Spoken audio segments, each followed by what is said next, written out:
Hello，大家好，我係克羅米 Jimmy。早前洪水橋嘅新盤匯都咧就劈價開賣第二輪嘅單位啦。咁當時咧都有帶過大家嚟了解過周邊嘅環境啊，同埋啲配套嘅設施。今日我再嚟翻呢一度咧，就收到觀眾嘅邀請嚟開箱佢嘅新居，而佢咧就係買咗長實出品嘅 Neos， 而個位置上咧亦都係鄰近鴻福村嘅。咁所以咧，其實附近嘅一啲私樓嘅項目咧，都會比較依靠翻係公營房屋嘅一啲商場啊，或者餐廳啊、民生鋪嘅配套。咁我而家咧就由鴻福村嘅商場啦，行到去 Neos 咧，大概步程係4至5分鐘左右。咁講翻 Neos 先，成哥好嘢啦！喺2年幾前開賣嗰陣咧，就啱啱適逢係政府大力推動北部都會區發展概念嘅時候，咁即係令到樓盤嘅銷情咧，係直到而家為止咧，已經係賣出咗超過90%㗎啦。咁但係當時即係嗰個首批嘅折實均價咧，都講緊係 over 15000幾蚊嘅。咁當中咧亦都有唔少係啲特色啊、複式連埋個地下花園嘅單位。而今次我哋去參觀開箱嘅單位咧，就係一個標準嘅2房戶型嚟嘅。全盤一共341伙，根據資料顯示，只係賣剩啲排屋單位。咁喺屋苑嘅出面有塊草地，睇翻樓書嘅規劃圖，見到有個粒位係屬於私人土地，佔地大約係4000平方尺左右。依家成個地段嘅規劃用作住宅乙類3，不過呢塊草地嘅範圍唔係好大啦，會唔會有小型嘅住宅發展呢？就有待觀察。咁但係發展空間好有限，估計嘅影響就應該唔大嘅。不過影響最大反而就係屋苑裡面嘅自身問題，發現呢度都存在幾嚴重嘅保安漏洞，同埋連地下花園嘅單位咧，全部都用晒玻璃幕牆設計，私隱係完全冇保障。我一路沿住屋苑行入去，經過啲排屋啊，同埋地下連花園嘅特色戶，都會望穿單位裡面一般嘅設計咧，會有實牆，牆身上面有隻窗，再加上地下呢一層對於防盜嘅要求特別高，正常都會用實木大門。但係眼前所見啲排屋啊，同埋地下單位，全部用晒大玻璃，連單位唯一嘅大門都只係用咗玻璃門啫。咁出面道閘咧好矮身，好容易就可以跨到過去。為咗唔俾人睇晒屋企裏邊發生緊啲咩事啊，或者俾人及到，業主都各出奇招，陣間再詳細講啦。上到嚟第一間單位咧，呢個就係一個2房嘅間隔啦，實用面積係447平方尺。一入咗嚟之後咧，呢個走廊位大概都係標準嘅闊度，大概1.1米，跟住入少少咧，呢度闊啲嘅，咁側邊可以足夠擺到個鞋櫃仔。咁佢個開放式廚房嘅設計咧，設有雙邊台面，咁呢度多咗個 island 啦。其實開放式廚房設計有少少似愛海頌，同樣都係長實盤嚟嘅。咁當時見到咧都有個 island 咁樣嘅中島啦，可以備餐啊，或者食早餐嘅話咧，就可以坐喺前面呢一度。廚櫃嘅收納量嚟講咧，都非常足夠嘅，因為佢除咗喺煮食爐上下呢啲位置有櫃桶擺嘢啦，咁連個 island 下面咧，譬如星盤下邊呢啲位咧，都有個櫃嘅，洗衣機就裝咗喺呢一邊。咁煮食爐具方面咧，除咗電磁爐啦，同時有埋明火爐，下面仲有埋個蒸焗爐添。咁同埋個雪櫃嘅 size 都用翻標準1.8米嘅高度。整體上個實用性係都算幾高嘅。咁地下咧，佢就鋪咗80×80嘅大格嘅磚啦，所以打理係會方便啲，同埋少啲碰口位咧，即係會有污漬嘅情況咧，就會相對上少啲啦。跟住睇埋個廁所先，咁佢就只係一個黑廁嚟嘅啫，冇窗嘅。不過發展商就冇提供到浴室寶，只得個抽氣扇嘅啫。咁所以抽濕嘅效果咧就未必咁理想嘅。洗手盆櫃呢度咧，佢就左右兩邊都偷空咗，預留少少位，但係佢個位太窄啊。其實都擺唔到啲乜嘅，有少少嘥，不如就用盡埋佢，就貼埋牆身。咁反而咧，佢另一邊即係坐廁後邊呢幅牆咧，可以擺啲譬如地拖啊、掃把，就藏喺呢個位都 OK。其實唔需要兩邊啦，單邊咪得咯。跟住坐廁坐喺度啦，個廁紙架係倒掛咗喺個櫃底下邊呢一度，比較少見嚇。咁同埋咧，洗手盆下面呢個櫃咧，佢就做咗個櫃門。而隔離咧，佢就冇做到櫃門去修飾啊、遮醜啊，純粹係擺咗2塊玻璃層板喺度，俾你儲物，擺啲廁紙啊、毛巾啊之類。咁如果做埋個櫃會企理啲嘅，講真。跟住上到嚟鏡櫃咧，就闊度相當之夠啦。咁同埋佢裏邊咧，內內外外都係鏡面，所以照鏡就可以多角度咁樣。呢個 Ben 啊，當初點解你會買 Neos 洪水橋呢邊新盤咧？本身計劃喺沙田區買嘅，你本身住沙田嘅？係啊，本身住沙田嘅，咁睇咗好耐樓嘅啦，咁就都係睇唔啱，睇得啱嗰啲都價錢貴，睇咗好耐嘅啦，但係都唔啱，咁最後尾咁啱就講北部都會區啊嘛，咁就過嚟睇一睇，抽咗呢度先咯，係啊，咁點知就最後抽中咗，就係咁呢個係咪你即係首選嘅單位啊？其實唔係嘅，本身諗住揀一房或者地花嘅，但係就抽唔中。如果住到咁偏咧，就真係唔好買太細嘅。兩房 OK 嘅，因為你預翻可能將來結咗婚未啊？結咗㗎啦，有埋小朋友。咦，咁啊啱晒啦！啱晒。咁但係如果你有小朋友嘅話，當初揀一房又棘棘地喎。因為嗰陣時未出世嘅，咁哦啱近排先至咩就咁啱得咁巧咯，timing上啱啱好。出翻嚟啦，客飯廳嗰個空間感相當闊落，因為佢全盤嘅單位咧都係冇露台，將所有嘅面積咧全部立晒室內裏邊，所以個實用性都係比較高啲。咁而飯台位呢度咧都係足夠擺到一張4人嘅餐台。咁佢樓層就唔算高啦，望翻下面咧就會見到樓下蓮花園嘅特色單位啦，同埋對面咧都會望翻一座嗰邊嘅。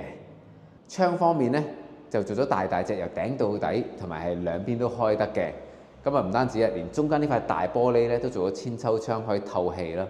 我哋先睇咗個客房先，因為呢個開則咧比較奇怪啲嘅，佢有個斜角，即係門係打斜咁樣開嘅，即係佢係唔可以咁樣擘大佢，係會有少少斜咗，呢個盡咗㗎啦，已經開到。咁你就點都預留翻個通道位嚟呢一邊，咁啊你預翻大概1米度咯，起碼都要。跟住張床咧就會偷減咗啦，用唔足4尺，我諗3尺半到都盡。咁所以咧，隻門對住呢一個位置就你擺台都擺唔到，因為你擺咗台之後咧，其實你開閂門嘅時候都會頂住嘅。雖然佢就做埋天線啊、咩電話寬頻插位啊、插蘇頭俾晒你啦，但係咧，假設你真係做個櫃呢度咧，就逼到爆嘅，壓迫感就好重㗎啦，所以就寧願留空佢穩陣啲嚇。咁所以咧就要考慮翻，不如就咁喺門後邊做個衣櫃咯，因為佢門後邊都係衣櫃位，都可以做到頂嘅。咁因為咧你已經係揾咗驗樓師驗樓啦，同埋發展商都已經係執咗大部分添。係。咁收樓嗰下咧，瑕疵位啊或者甩漏多唔多？都多多地嘅其實，譬如啲大門啊，有啲閂唔實啊，或者漏風漏罅嗰啲都多嘅。玻璃多唔多問題啊？玻璃都多嘅，其實有啲通常都係啲花痕多咯。不過我見而家佢都磨晒，就應該 OK 嘅，都暫時睇就。我聽到咧有其他業主 share 就話係清潔方面做得比較差啲嘅。係啊。有邊啲地方係比較污糟？佢有啲假天花入邊啲窿罅位咧，就有啲老鼠屎之類嗰啲嘢嘅，但係都話執咗咯，係啊。哦 ，OK， 因為如果冇執嘅話，就應該好勁。係啊，都比較主要係驚有啲老鼠喺度走動啫。啊，同埋咧頭先你咪揾煤氣公司師傅嚟開標嘅，咁就煤氣爐咧係都有啲問題嘅，係 lock 唔住。咁你撻咗火之後咧，一放手應該會 lock 住㗎，咁佢就冇 lock 到，自己彈翻起，所以啲火會自己熄翻咯，係開唔着嘅。係啊。咁當時你去睇樓嘅時候咧，抽新盤係咪淨係抽咗呢一個？新盤嘅話，嗰陣時就抽過海欣莊園同埋天水圍嗰個 Wheeling Season Bay 啊，咁嗰兩個都抽唔中嘅。咁係而家呢個就喺第2輪嗰時抽中咗咯。咁二手盤呢？二手盤之前沙田都好多嘅，譬如馬鞍山啊、大圍啊都好多嘅。係本身馬鞍山就睇過新港城同埋一啲居屋嘅，居屋有啲就啱啱好嘅，但係就後尾覺得佢就比較殘舊咗，因為樓齡都比較高。咁之後就睇過嗰啲第一城之類嗰啲位咯，但係都太舊。咁最後尾北部都會區新聞有提過啊嘛，咁最後尾就入咗嚟元朗啊、天水圍嚟度睇。咁嗰陣時去過元朗嗰個上月啊，嗰個睇過，睇唔啱戶型咯，所以最後尾都冇揀到。但係你本身住沙田，咁搬過嚟呢邊會唔會好唔就腳或者唔習慣呢？喺邊區翻工啊？都係沙田區翻工。今日多咗個圈。所以習慣咯，冇辦法，係啊，都冇計，冇辦法。我哋過埋嚟主人房啦，起碼咧真係叫做Queen size 嘅床係絕對擺到，跟住門後邊同樣都有衣櫃位啊，幾好喎！佢兩間房後面咧個房門後邊都可以擺到衣櫃，同樣地都可以做到頂嘅。咁雖然佢即係屬於低層嘅單位啦，但係望到啲樹啊，望到來源啊都唔錯，同埋呢度基本上因為火數唔多，全盤得300幾伙，所以感覺上入到嚟都幾靜嘅。當然啦，而家好多單位都未住人啦，咁啊住晒之後可能會有啲聲嘅，但係普遍環境啊都算清幽。咁上到嚟咧，見到啲 label 都搣晒啦，同埋地板呢度咧嗰啲保護紙啊、保護膠都搣晒㗎啦，因為發展商咧、承建商嗰邊已經係執收咗90%以上㗎啦。不過就見到牆身咧仲有啲崩花嘅，咁啊聽翻屋主講咧，阿 Ben 佢就話牆身呢啲位咧之前係冇嘅，咁但係反而執收完之後咧就多咗啲位，可能佢會再執翻正。跟住咧就見到燈槽位置，即係廚房上面嗰度咧，嗰個位有少少唔平，咁啊呢度要再省一省做翻平佢。而玻璃方面咧就係崩花啊比較多啲，同埋都冇發現有氣泡啦，冇裂啊冇剩，咁啊純粹透過打磨就可以解決到㗎啦。當時買入價幾錢啊？當時買入價660萬。我圍翻即係啱啱 under 15000蚊。差唔多15,000蚊到啦，14000幾其實。咁我見佢首批價單呢，地下蓮花園啲單位都唔係話爭太遠嘅喎。當時有冇考慮過買地下蓮花園嗰啲特色戶啊？都有啊，嗰陣時都有入紙抽嘅，但係最後尾都抽唔中。應該係一下子俾人揀晒，個個都係揀咗下邊先啊。係啊，好太多人爭啦嗰啲地花，所以冇辦法都抽唔到。阿 Ben 呢一度咧就已經係差唔多執收到8899㗎啦。跟住咧，而家就去埋第二個單位參觀。咁佢個單位咧就而家仲係處於執收期嘅。咁呢個大廈嘅設計咧就比較特別啲，真係有啲似酒店嘅，因為個樓梯係坦蕩蕩，全外露就集咗喺中間，都好少見嘅。因為通常新盤嘅樓梯咧都係會有個防煙門啊咁樣隔開㗎嘛。而家就喺呢口大堂嘅啫。咁同埋見到樓下個閘仔咧都同人哋流流地好矮身嗰啲嚟嘅啫。見到佢閘邊咧有個八達通嘅讀卡器啦，就 suppose 係拍完卡開閘，但而家係唔需要噶，因為隻手都可以撳到個掣，咁咪開到咯。跟住上到去咧就可以去晒所有嘅樓層噶啦。依家我就嚟到屋苑後門一個閘仔啦。嗱，假設有人尾隨跟埋啲住戶啊業主入嚟嘅話咧，咁就直入噶啦。大家見到啲單位咧，全部都係全玻璃幕牆，裏邊係睇通睇透。跟住咧行埋過嚟就個閘係得咁矮嘅啫。跟住仲有啲有趣嘅設計，就係譬如呢個單位咁計啦，佢個房隻窗咧，因為做到好高啊，係頂到底。咁亦都因為低層單位佢係冇圍欄冇剩咧，開咗窗之後係成個人咧可以行出嚟出面嘅。咁呢個出面咧已經係公家位噶啦喎。嗱，睇下係冇圍欄嘅喎。嚟到其中一位觀眾佢買入嘅地下蓮花園單位就好啲啦，位於單邊。咁其中一間房嘅牆身咧有隻側窗，細細地可以打開通風，而下面就係實牆嚟嘅。但係呢度同樣有隻好高身嘅玻璃窗，而全盤所有嘅地下蓮花園單位同埋啲排屋地下嗰一層嘅房咧，都係一隻咁高咁大嘅窗。你一打開之後，係可以成個人行出去，甚至乎喺出邊行返入嚟都得嘅。無形中每間房都好似多咗隻逃生門咁樣，就算見到道閘，如果佢係冇閘門鎖住嘅話咧，都可以自由進出，通返去出面嘅。咁有啲單位嘅房咧，行出去嘅時候就係自己花園都還好，咁有啲窗咧打開之後行出去就已經係公家位㗎啦。咁就存在好大嘅保安漏洞，尤其是夜晚嘅話咧，呢隻窗真係唔敢開，因為打開咗少少諗住通風嘅話咧，出邊啲人都可以跨欄，然之後擘大你隻窗，直接入去單位裏邊都得。所以都建議翻啲住戶裝翻窗花，同埋裝埋 alarm，加強翻防盜措施就穩陣啲啦。見到有地下單位嘅住戶已經搬咗入去住，但係可能因為窗簾未到啊，未裝上去，為咗唔俾出邊啲人望到，保障翻私隱呢，就用報紙封晒所有嘅窗啊，同埋隻玻璃門。執收中。喂，hello，掛翻俾你先。咦，真係執收緊喎！係啊，冇錯。咁咧牆身就貼咗好多 label 啦，咁油漆崩花呢啲實有㗎啦。咁開則上咧都有啲唔同喎。頭先阿 Ben 嗰度咧就係一左一右啦兩間房，同埋其中一間客房咧就有個斜角嘅。咁呢一個開則咧就比較貼近翻常見新盤嘅設計咧，就係兩間房都係歸埋咗一邊，而比較特別在咧佢個開放式廚房有個凹位嘅，咁啊變相咧其實呢個位置係可以自己間塊玻璃啊，做一個半開放式嘅廚房。咁聽屋主 Billy 講咧，佢就話會做一個island 喺呢個位嘅，即係方便食下早餐啊，咁樣隔開個廚房位。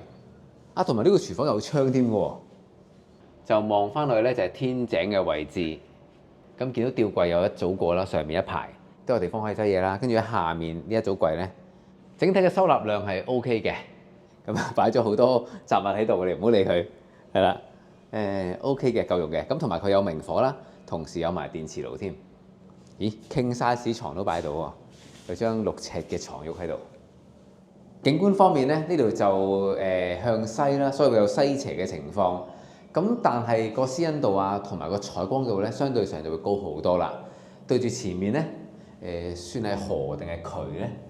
係啦，咁感覺上係開揚好多嘅。咁同埋再遠處咧，就見到山景啊，同埋村屋，同埋呢度係高咗一層啦，所以個視野會再闊啲嘅。因為樓下係單車徑同埋行人路，所以打開晒窗之後都聽唔到啲咩噪音或者車聲。咁當初點解會有個置業嘅打算呢？嗰陣時候就咁啱就我哋籌備緊結婚，咁就都想揾個地方去住啦咁樣。咁嗰陣時候就兩個選擇嘅啫，一係新樓，一係二手樓啦。當時候真係睇天安排嘅，即係純粹係有新樓咁咪抽下咯。咁如果抽得中嘅就買啦咁樣。咁同埋呢度個開則係相對幾好嘅，係啦，真係試正正實用。呢度佢嗰陣時候嘅付款方法咧，就同其他即係例如可能啲大型發展商，例如有啲新鴻基啊、恒基嗰啲有啲唔同嘅。咁佢個付款方法就會比較適合啲，可能我哋啲後生仔又冇父幹等等嗰啲啦。咁佢就攤開咗個首期嘅，嗰度就攤開咗每3個月就俾1% 咁俾，咁就方便我哋去入市咁樣咯。咁嗰陣時候就都冇特登去考慮嗰啲咩北部都會區啊定乜嘢㗎啦。咁嗰陣時候就有新樓就嘗試抽啦，抽得中嘅咁就買咁樣咯。好，跟住咧睇埋兩間房同埋個廁所先。呢個單位咧係附設咗光廁，係有窗嘅。咁但係同樣地咧，佢都係冇提供到浴室寶嘅。咁可能有需要嘅話咧，就自己加裝啦，即係有抽氣扇嘅啫。當時買入價就700萬嘅，係啦，尺價就15,000蚊到咯。因為我哋係第二批嘅，第二批就抬高咗個價，第一批就再平啲咁樣咯。咁發展商交樓嘅時候咧，其實就都褪遲咗少少嘅，對你申請按揭有冇影響咧？同埋最近樓價跌咗咧，估價或者上會嘅時候有冇難處啊？好就好在嗰陣時候，因為呢啲都算新樓啦，咁所以嗰陣時候估價都仲估得足嘅，咁佢 extend 咗，佢就延期咗一次啦。本身9月交樓，跟住就 extend 到去12月先交樓。咁嗰陣時候我哋嗰個按揭都係延咗一次，咁都係純粹補翻資料就 OK 啦。咁就唔需要話要再重新估價等等嗰啲嘢，咁所以都估得足嘅。呢度管理費幾錢啊？管理費嘅話就每個月我呢個單位就2000蚊頭到5個6啊，好似係都貴㗎，但係冇辦法啦。到時候遲啲我哋整翻個委員會之後，再睇下點樣 cut cost 或者點樣可以盡用呢個管理費啦，係啦咁樣咯。因為我見佢咧姐姐啊、管理員啊就唔多嘅，因為冇座頭啊。係，大部分咧都係集中喺個閘位守住嘅啫。係冇錯。同埋佢又衰再講到話其他啲，例如啲咩泳池啊等等嗰啲嘢咧，都仲未包喺入邊㗎。即係有一個泳池都仲未用得嘅。咁所以之後真係要睇下攞佢條數出嚟睇下，究竟係點解收到呢個價啦咁樣咯。客房方面咧，就係隻門中間開，跟住左右兩邊足夠擺到張單人床嘅。同埋隻窗同樣地同廳嗰邊一樣啦，由頂到底㗎啦。佢只係靠玻璃欄海做個即係擋住圍欄咁樣。咁下邊呢個窿咧就要小心啲，揾啲嘢擋一擋啊，驚有嘢跌咗落樓下就麻煩啦。因為樓下咧就係蓮花園嘅特色單位，咁萬一樓下個住戶行出嚟，你有嘢跌落去卜中佢頭咧，就非常之大件事嘅。係啦，咁所以呢度可能揾嘢遮遮啦。不過你擺咗床之後咧，應該個床尾係會擋咗嘅。嚟到主人房，咁喺門後面有個衣櫃位，咁佢亦都可以做到頂嘅，因為上面條震咧就好幼嘅啫，影響唔大。同埋佢個冷氣機咧就裝咗喺個房門嘅上面，所以完全唔會阻到呢一邊即係衣櫃位嘅空間。咁頭先講咗啦，6尺床係絕對夠擺嘅。不過隻窗就窄咗，成個闊度呢，反而喺隔離客房呢，隻窗啊、玻璃幕牆啊會再闊咗嘅，呢邊就會窄少少。咁呢，同頭先嘅單位一樣啦，入到嚟之後呢，感覺上隻長星嘅油漆呢，佢就用咗比較偏黃嘅顏色，感覺上呢係會有少少懷舊 feel 㗎呢樣嘢，因為通常都係純白或者米白色㗎嘛，咁呢隻油嘅顏色呢就比較偏黃少少。咁見到呢，近窗台下面嘅腳線啊，啲位置咧就甩晒啦。咁聽翻屋主講咧，就係因為啲磚位咧有少少空鼓啊，咁要甩開佢咧，就灌漿打翻實佢。會點樣裝修啊？主要就都係整翻個電視櫃，跟住之後頭先嗰個中島啦，跟住之後餐邊櫃同埋入邊個衣櫃，咁就入伙噶啦。因為佢有唔同嘅開則啦，兩房係咪首選？嗰陣時候係嘅，兩房係首選嚟嘅。開放式嘅話就因為真係太細啦，咁同埋我哋自住2個人啦，咁就都唔想個單位太過細，又唔係攞嚟投資，咁所以我哋兩房係首選嚟嘅。你收樓到而家咧，大概執收咗幾耐啊？我哋12月21號收樓，而家已經1月20號啦，即係1個月，咁但係都仲係成個地盤咁樣，係啦，咁就我哋都要追緊個執收部究竟發生乜事啦，係啦。我眼見咧就係牆身花啊，跟住有啲可能空鼓要補啊，咁有冇啲咩問題係佢已經執咗啦，或者啲比較大嘅瑕疵？嗰陣時候就主要係啲窗漏風係好嚴重嘅，即係接近個個窗都係漏風嘅。咁同埋啲門呢就有彎啊，同埋閂有時候就好唔順咁樣咯。咁所以就呢啲就見到佢係應該就係執咗啦。玻璃就主要都係花多啦，就冇話好需要更換嘅，應該就主要磨就已經 OK 㗎啦。呢個屋苑有冇啲咩係需要改善嘅地方呢？我諗係保安員嘅質素上面應該真係需要改善得，要好需要好大嘅改善空間啊！好大嘅改善空間，因為其實都未正式入伙啦，但係已經有即係有搞到去報警啊，又話打交啊、推撞啊等等嗰啲嘢啦。咁激，即係佢同業主有啲推撞？係保安員自己之間係有推撞、有打交嘅情況，去到報警咁樣要警察嚟去調停咁樣咯。呢度就係有個 Apps 嘅，咁咧佢就會有啲可能管理處嘅通知，就會喺上面度通知我哋業主啦。咁就有出埋通告咁樣同大家解釋翻究竟發生乜事啊，跟住又話自己會改善啊等等嗰啲咯。咁係好似話係個下屬見到個主管有啲好似係咪話瞓覺等等嘅情況啦，跟住之後就可能就要提翻佢話唔好咁樣啦。咁跟住之後個主管就反駁翻，咁就有口角啊，跟住有嘈交咁樣，咁跟住之後就要報警咁樣咯。咁同埋有時又見到啲業主翻到嚟嘅話，就見到啲保安員喺出邊大閘間廳度瞓覺啊，跟住之後可能明明都知你係業主㗎，都唔會同你打聲招呼啊，黑口黑面啊咁樣咯，係啦。喺同日裏邊都睇咗幾個觀眾嘅單位啦，咁普遍嘅開則啊、設計啊、間隔都係實用是正嘅。我諗好多買家買呢個盤呢，都會考慮到佢個開則設計究竟係咪真係可以用盡所有嘅空間咯。咁呢方面係做得唔錯嘅，但係設計上連地下嘅單位嘅大門啊，或者全部嘅牆身啊都用晒玻璃嘅話呢，咁就比較難以理解。如果你話純粹想節省建築成本嘅話呢，咁就唔係太值得，因為私隱度大減啦，二嚟就係存在保安嘅漏洞，所以管理處方面除咗要提高翻個服務水平之外，因為每一座嘅樓下都冇座頭嘅管理員啦，所以呢管理處都要派多啲職員周圍巡查啊，同埋留意翻後門啊、後閘嘅位置有冇啲可疑嘅人跟咗啲住戶入咗嚟。係啦，咁令到啲住戶可以住得安心啲。咁今集一次過睇晒2個分層嘅2房間隔單位，開則有啲唔同嘅，同埋都好快咁樣睇到啲地下連花園嘅單位。大家對於條片嘅內容或者屋苑嘅規劃啊、開則佈局有啲咩意見，都可以喺下邊留言㗎。希望你會俾埋個 like 先走，記得訂閱克羅米 channel， 撳埋個鐘仔就唔會錯過嚟緊嘅開箱片啦。多謝大家收睇，我哋下星期見，拜拜。